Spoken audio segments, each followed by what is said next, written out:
Liquor case అనేది వైఎస్ఆర్సీపీ హయాం నుంచి కూడా లిక్కర్ మీద చాలా చాలా చాలా ఆరోపణలు ఉన్నాయి. ఏదేదో జరిగిపోతున్నది, వేల కోట్లు జరిగిపోయింది, ఈ రకంగా జరిగారు, ఆ రకంగా జరిగారని ఎంతోమంది పేర్లు వచ్చినాయి, చార్జ్ షీట్లు అవుతున్నాయి. ఇప్పుడు డైరెక్ట్గా జగన్మోహన్ రెడ్డి గారు పిఏ, ఆయనకి చాలా నమ్మకస్తుడిగా ఎన్నో సంవత్సరాలు పెట్టి ఉన్న వ్యక్తి కేఎన్ఆర్ని ఇప్పుడు కస్టడీలోకి తీసుకోవడం జరిగింది. ఆయన ఏదో విచారిస్తున్నారట, ఇన్ని వందల కోట్లు ఉన్నాయని చెప్తున్నారట, ఏ నిమిషంలోనైనా అరెస్టు చూపించే అవకాశం ఉందట. ఇవన్నీ కూడా లింకులు తాడేపల్లికి వెళ్తున్నాయి. జగన్మోహన్ రెడ్డి గారి పేరు కూడా చార్జ్ షీట్లో నమోదు చేశారని చెప్పి తులసిరెడ్డి గారు ఆ రిపోర్ట్ కూడా చదివి వినిపిస్తున్నారు. సో ఇది ఎటువైపు వెళ్తుంది, మీ కామెంట్స్ ఏంటి? అందరికీ నమస్కారం అండి. ప్రభాకర్ గారికి, గాది వెంకటేశ్వర గారు, మా గురుగారు తులసిరెడ్డి గారికి, మీకు 99 టీవీ వీక్షకులందరికీ నమస్కారం. ఇక్కడ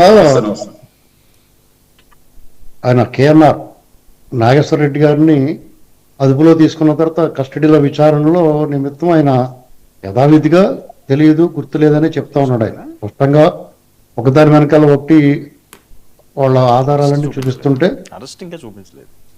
చివరగా కొన్ని అంశాల్లో ఆయన కొద్దిగా తడబడినట్టుగా తెలుస్తుందండి ఉన్న సమాచారం. అయితే ఇది జగన్మోహన్ రెడ్డి గారి పేరు కూడా ఛార్జ్ షీట్లో ఉంది కాబట్టి ఇది ఎప్పుడో రేపో మాపో ఎప్పుడోకప్పుడు జగన్మోహన్ రెడ్డి గారు కూడా నోటీసులు వెళ్తాయని నేను అనుకుంటా ఉన్నాను. అయితే ఇక్కడ మన ఇందాక తులసిరెడ్డి గారు చెప్పినట్టుగా డెఫినెట్గా స్కామ్ అయితే జరిగి ఉంటుంది, అందులో అనుమానం ఏమి ఉండదు. అంటే ఇన్నాళ్ళు మనం చూసాం, మాట్లాడిన దాని మీద అక్కడ అది ఎవరి వరకు చేరింది, గమ్యస్థానం ఎవరో, అంతిమ దోషి ఎవరు అనేటువంటిది మనం గమనించాలి. డెఫినెట్గా జగన్మోహన్ రెడ్డి గారి కన్సర్న్లో జగన్మోహన్ రెడ్డి గారు చెప్పకుండా, ఆయన తెలియకుండా ఏమీ జరగడానికి కుదరదండి అక్కడ. ఎందుకంటే వన్ మ్యాన్ షో అది, సెంట్రలైజ్డ్. అక్కడ ఏం జరిగినా కానీ సెంట్రలైజ్డ్ అది. విజయసాయి రెడ్డి గారన్నా, లేకపోతే ఇంకొకళ్ళు సజ్జల రామకృష్ణారెడ్డి గారన్నా, లేకపోతే ఇంకొకళ్ళైనా అంతా కూడా వాళ్ళంతా కూడా పాత్రదారులే. డెఫినెట్గా సూత్రధారి జగన్మోహన్ రెడ్డి గారు, అందులో అనుమానం లేదు. ఇక్కడ ఇది నేనైతే ఈ కేసు డెఫినెట్గా జగన్మోహన్ రెడ్డి గారిని తాగుద్ది. ఆయన సమాధానం చెప్పాల్సిన సమయం వస్తుంది. ఆయన విచారణ కూడా పిలుస్తారు. అరెస్ట్లా ఇవన్నీ కూడా ఏమవుతాయో తర్వాత చూడాలి, కానీ ముందైతే నోటీసు విచారణకి అయితే మాత్రం పిలుస్తారని అనుకుంటా ఉన్నాను.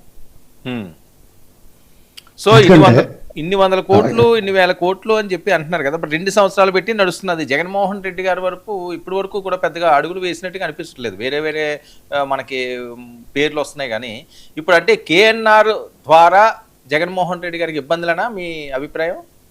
అంటే యాక్చువల్గా ఇందులో వాళ్ళకి స్పష్టంగా ఏం జరిగిందో మద్యం స్కామ్లో దర్యాప్తు అధికారులకి మొత్తం తెలుసండి.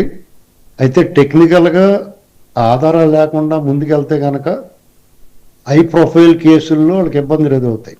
ఎందుకంటే తప్పించుకునే అవకాశం ఉంటుంది. ఎందుకంటే గత అనుభవాల దృష్ట్యా మనం చూస్తున్నాం కదా, ఆయన అక్రమాస్తుల కేసుల్లో దాదాపు 10-12 ఏళ్ళ నుంచి ఆయన బెయిల్ మీద తిరుగుతూ ఉన్నారు. ఆ విచారణ ముందు సాగట్లా. రకరకాల లొసుగులు ఉంటాయి. చట్టం ఎంత కఠినంగా ఉంటుందో చట్టంలో లొసుగులు కూడా అన్నీ ఉంటాయి. కాబట్టి వాళ్ళు ఎక్కడ బెස්සకుండా బిగిస్తున్నారేమో అనుకుంటున్నాను నేను. ఇక్కడ ఈ నాగేశ్వర రెడ్డి గారు కూడా స్పష్టంగా దొరికేసాడు ఆయన. ఎందుకంటే ఆయన 2019 ముందు ఆయన ఆర్థిక పరిస్థితి డెఫినెట్గా అన్ని చూస్తారు.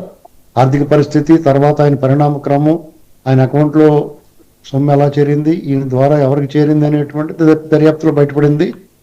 ఆయన దగ్గర నుంచి కూడా స్టేట్మెంట్ తీసుకుంటున్నారు. కాబట్టి ఈ జగన్మోహన్ రెడ్డి గారిని తాకక తప్పదండి. జగన్మోహన్ రెడ్డి గారి సమాధానం చెప్పక తప్పదు. ఇందులో మిగతా విషయాలు కూడా ఏది కూడా విడిచిపెట్టరు. అన్ని ఆంధ్రప్రదేశ్లో 19 నుంచి 24 వరకు జరిగిన ఏ అవినీతి కార్యక్రమం అయినా, అరాచకమైనా ఏదైనా సరే జగన్మోహన్ రెడ్డి గారి పాత్ర లేకుండా జరగదు.